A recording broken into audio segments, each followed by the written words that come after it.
There was an article in the paper today, Hollywood just freaking out because they see what's going on with Napster and, everyone burning their own CDs and stuff. Mm-hmm. They don't want the same thing to happen with DVD. Oh, it'll happen once I guess there's there's code on the DVDs or something? Mm-hmm. And there's supposedly programs out there or websites that you can go to and figure out how to get rid of the coding. Yeah, and you could download full movies off the internet. It's kind of, it sucks now because the bandwidth problems. It's hard to transfer that much information. It's just not as easy as, doing the music thing, right? But music was almost impossible just a year ago. Music was, maybe 6 months ago. They're coming up with new ways to compress this stuff and get it across. And before you know it, sure, real-time movies will just, you'll do what you do on Napster. You hop on a site, you pop in an actor or a movie title or a director or something, and all these choices of movies will come up. You punch down on it, and there it is. Yeah. You burn it to a disc, you pop it in your DVD player, and there you are, watching a movie at home. Who does that screw? Everyone. Blockbuster, Hollywood, F them all. F them all. I love this. Speaking of movies, you got a nice little present today from Steve C. Yes. Got to thank Steve C. from FoundryMusic.com. The Jaws DVD. I heard you guys talking about that the other day, so I figured I'd... I watched it last night. Eyes rolled back. Lifeless eyes, like a doll's eye. I was laughing because they were doing the whole autopsy on the dock scene. Where they cut open This is amazing because I got the speech pretty close, but Ant's got it word for damn word. Oh, the mayor. Yeah, do the mayor. That was the mayor. Look, fellas, let's be reasonable. This is not the time nor place to perform some kind of a half-assed autopsy on a fish. And I will not stand by while you cut that thing open and watch that little Kittner boy spill out all over the dock. Little Kittner boy. That's good, Anthony. I want them strung up by their Buster Browns. He's the best. The mayor's the best. Yeah, really. And the greatest part. We might have to get some mayor clips from Jaws. Yeah, we should. I love when the mayor finally realizes that there is a shark problem. And Brody gets him to sign the paper, and he's just in the hospital. I thought it was the beach. Brody, he's all screwed up and everything. He's just wandering around. I can't wait to see this. I'm going to definitely watch this tonight. It was cool. It was definitely cool. And what do they got on here besides? Making of. There's like an hour-long... The making of was a lot of fun. It was. Cool. They show you how antiquated that old shark was. Yeah. Mechanical. No digital enhancement there, huh? It just shows you, because all of the movies that are being released now have these elaborate digital effects, and this thing was this huge rubber shark machine. It was a huge machine on this huge metal pulley contraption. They had, and it would sink every time they put it in the water. It didn't work for like the first 3 months of production. Yeah, I was watching Jaws last night, and I was looking really close to the shark. God, for when did that come out? 75, right? I think. Yeah, they did a damn good job. It doesn't. It still holds up to the test of time. That damn shark. Huh. The little video game doesn't, though. No.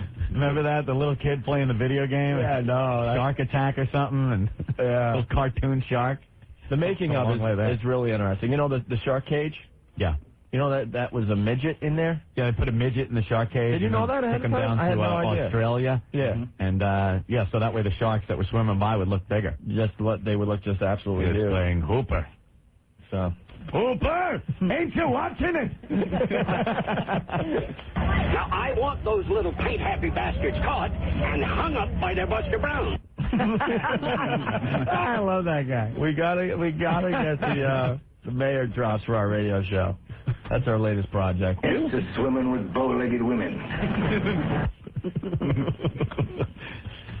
Don't drink that. All right. Yeah, city hands. I'm counting money all your life.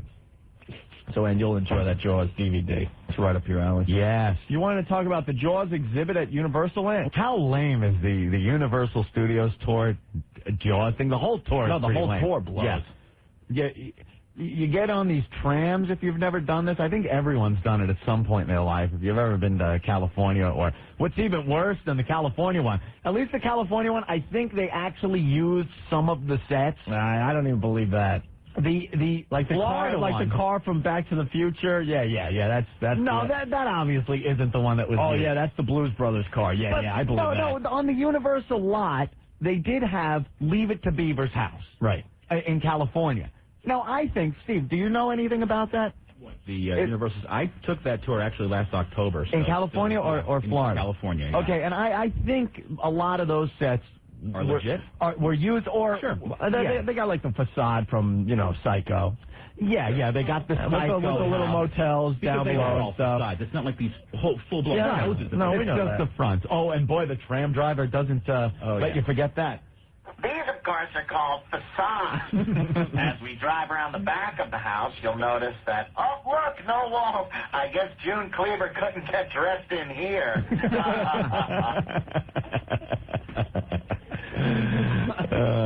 Which means false front facade. And now the Jaws exhibit. Look, and here we are in the lovely town of Amity. There it is. And look, there's the fisherman out there. You catch anything? Oh, my God, what's happened to him? His boat turned over. He didn't even move. His legs didn't flare or nothing. He just turned right over and still holding his fishing pole. And then he got sucked into the water. Oh, my God. Oh, and we're heading right for him in our tram. Gee. We're really scared because you can see Jaws' head. You see the shark's head right under the surface of the water, not moving until that big machine behind him pushes him right towards our tram. Those of you to the left might want to get your cameras ready for this very spontaneous opportunity. It wasn't even working the day we went. No. The tram just kind of drove by. Drove by, and the limp Jaws just sitting there out of the water. It's like, oh, great. Now we're turning down New York Street, which is an exact replica of New York City. Bull. Not even close. Exact replica. We're the Nigerians. The funny thing is, Rick was one of the tour guides at Universal Studios. He used to do that. Do you remember any fun lines? Yeah. Okay, here. I got to hear some of the real lines.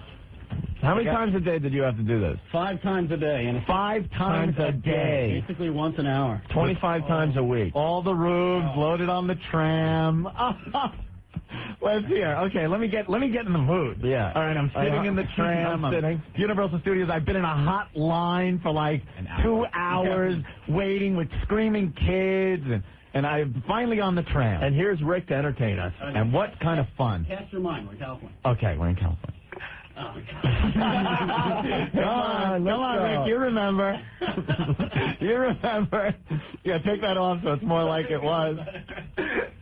Hi, welcome aboard the Universal Studios Hollywood Supertramp, presented by Texaco. You dick!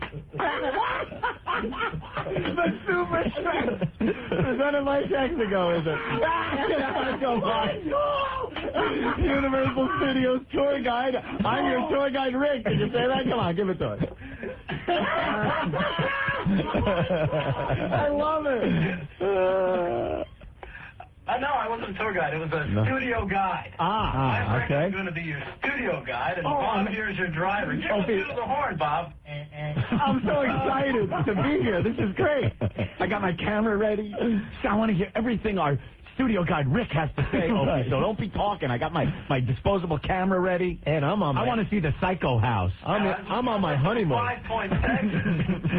What? What do we come up through 5 Points, Texas, you'll notice that the doors on one side of the street appear to be larger than the doors on the other side of the street. Why is that? Well, that's because back in the 20s and 30s, when they were making a lot of westerns, some of the actors weren't as tall as they should have been. This is the speed. And you sit there like, oh, this is ponderous. Epic ponderous. And, of course, if you ever see one fly through one of those windows, don't worry, because they can pick it up and eat it because those windows are made with sugar. Do we have the bus sound over there somewhere? Get it. Where's the bus sound, Rick? I got to get the whole thing. I'm almost feeling it. Like I was there. This is great. Amazing that he remembers that. I'm starting to have flashbacks. Yeah, I remember the whole thing. Okay, Pookie. Horrible.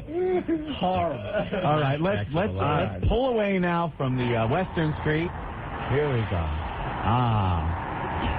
In our little tram. And as we pull away from 5 Points, Texas,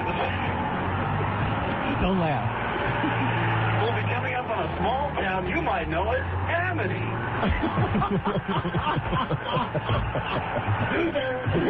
Now the music would start, right? Yeah, then we have we would have a little thing with a soundtrack so you could play different music in different sections. Right, yeah. right. So you go through Amity. And we see Bob. Hey, Bob, how's the fishing today? Uh-oh, there goes Bob. That's it. Oh, the chinks would eat this up. They'll snap and think, oh, it's Jaws. Well, as we make our way around, we'll let somebody know that Bob's having a problem. Oh, what was that? And then the shark comes up. And starts like chomping at the side of the Right. water spewing out. Yeah, I remember that. But then it's real believable when Jaws backs up. Yeah. If you look behind you, you see Jaws backing up into his original position. Now, what about maybe the Battlestar Galactica portion? Did they have that? The little tunnel? Yeah, what else do you remember? Oh, the tunnel. Oh, the tunnel, yeah. Actually, we more or less talked about it as it was the... you might remember this tunnel from the $6 Million Man when he ran after Bigfoot. And you know that wasn't the tunnel they used. It's been on that damn tram ride. And then the... King Kong. The King Kong ride. Part, right? They had the earthquake, too, with the...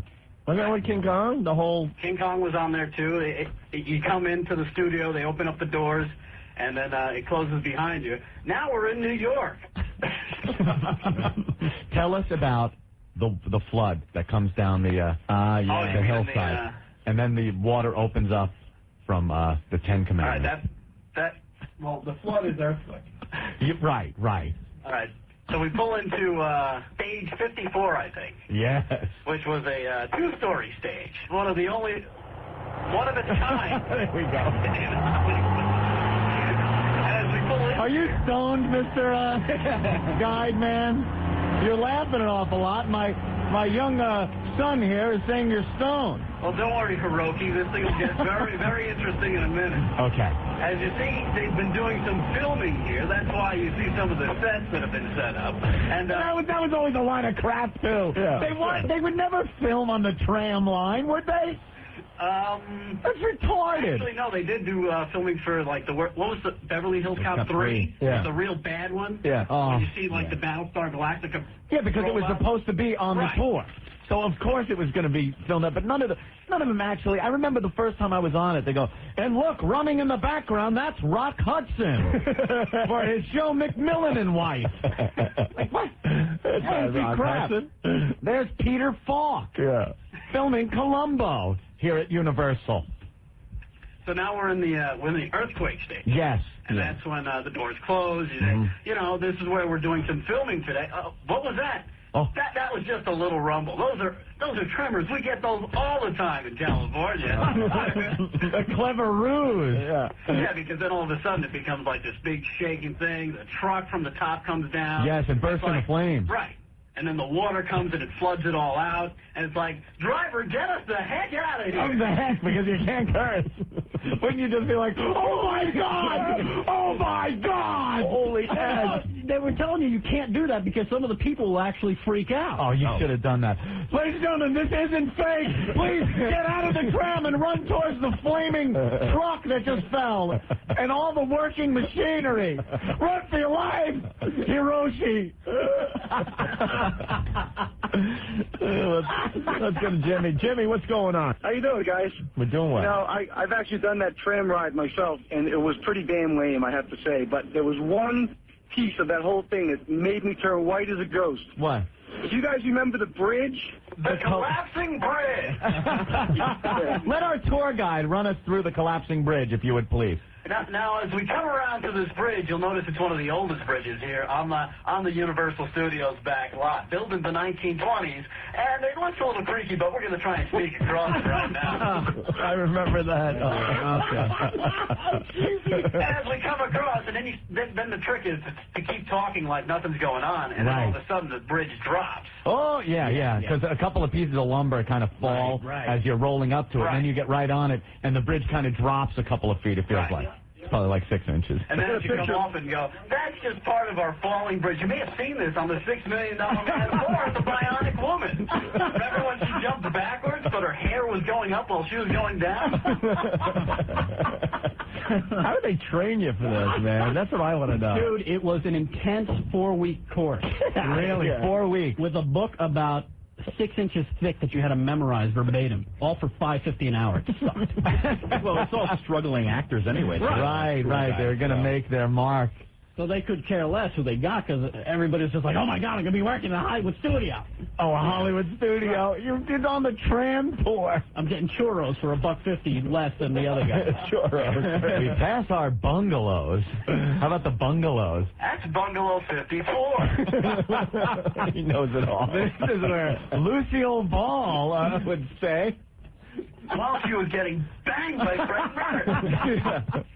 You should just lost your mind and just redid the whole thing. That would be great. That'd you be know? hilarious. Run for your lives, people. Let's see, what else was it? Oh, this was a favorite. Uh-oh. The Kinks love this one, too. Oh, my God. If they could understand you. Oh. As we come up, this is what is known as, what was it called? It was where they did all the horror movies. But I forget the exact name of it. Yes. And you'd be like, right through those walls, that's where, the Hunchback of Notre Dame came walking through, and that's where we first saw Dracula. And if you look up there right now, there's one right now. Wave to him, everybody. It's the Invisible Man. Oh, that old gag.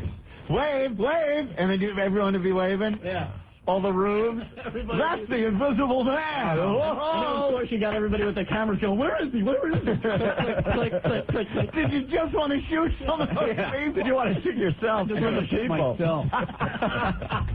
And then, of course, we get to Anthony's favorite part of Universal. That's where Moses parted the Red Sea. Yes. Oh, it looked just like it did in the movie. It's like a fountain you drive through. It's a friggin' fountain. It's pretty pathetic. Many gallons of water had to be used and pumped out of this. Did you have to do the tour during Gay Day, Rick? I don't think they had a gay day when I was At there. Universal, no? Gay Day. No, that's Disney. Look, Rick feels at home talking into his little microphone. Yeah, you can. But the funniest part is, can you totally picture Rick doing this? Oh, without a doubt. Yeah, with a big smile on his face, wearing a Universal Studios uniform. With a name tag. It's the only time in my life I ever had to wear a name tag. And wasn't there a break that you took, like where you got out of the tram and went into the props little sound stage and walked through it and then got back on the tram? They stopped that like 2 years before I got Like there. people pilfering the props? I remember they would just parade a bunch of people through these things and this, you might recognize this lion or this jaguar figure was used in Back to the Future next to the big clock on the They clock. actually charge extra for that now. When I was there, they have for $150 a person, they take you to the individual sets where they're filming. The these personal tour. Yeah. Ah, great. Anthony. Yeah. Yo. Hey, What's going on, guys? man. Hey, man, I thought those rides were pretty damn good, except for King Kong. You thought the Jaws ride was good? Yeah, with the gasoline exploding and all that. Are you insane? It doesn't take a lot to entertain you, huh, Anthony? Nah. All right, man. Thank you. Hey, syndication when Stas gets his own radio show. It might happen. He's Hey, good. dog. Yeah? All right, thank you, buddy. Later. Bye. Jim emailing in. Hey, Rick.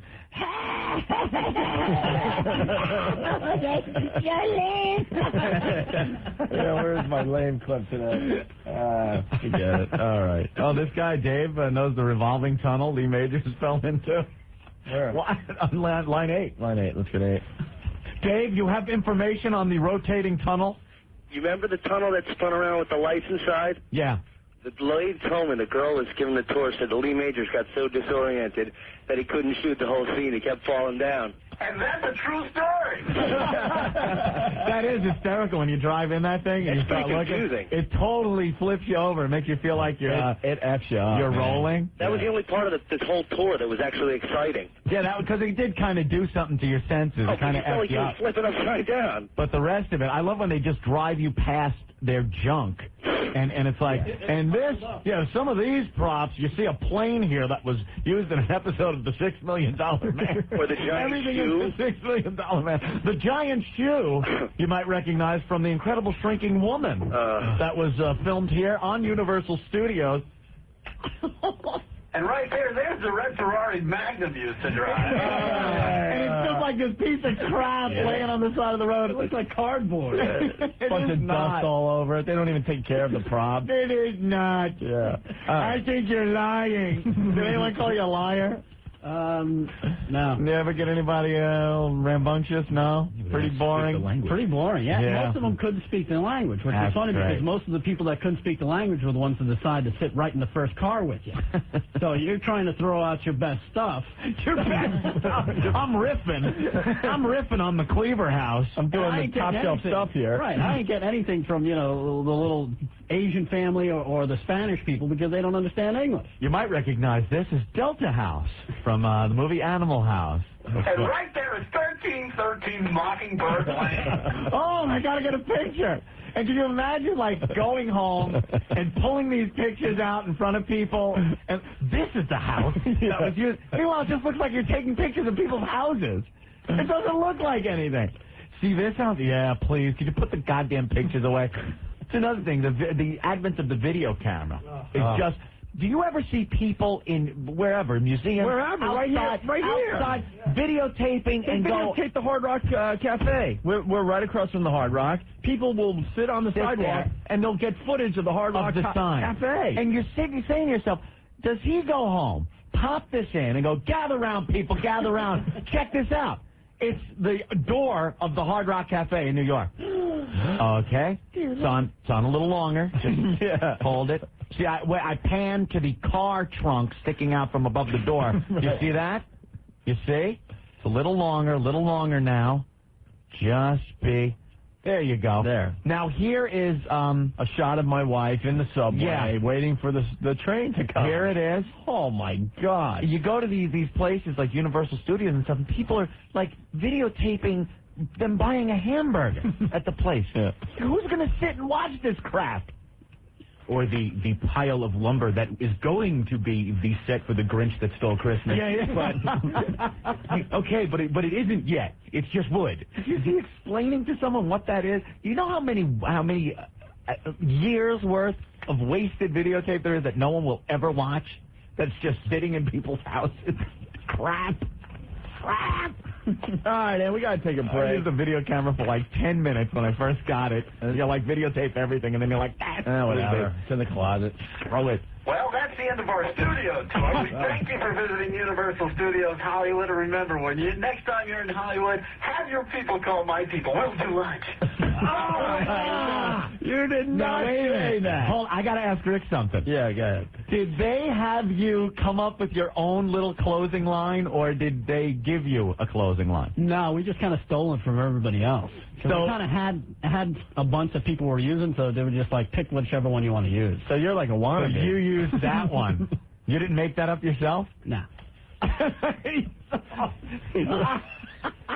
You ripped some poor guy off. Some poor Universal Studios tour guy got ripped off. Yeah, that was my line. He got bumped up the backdraft, so I took his case.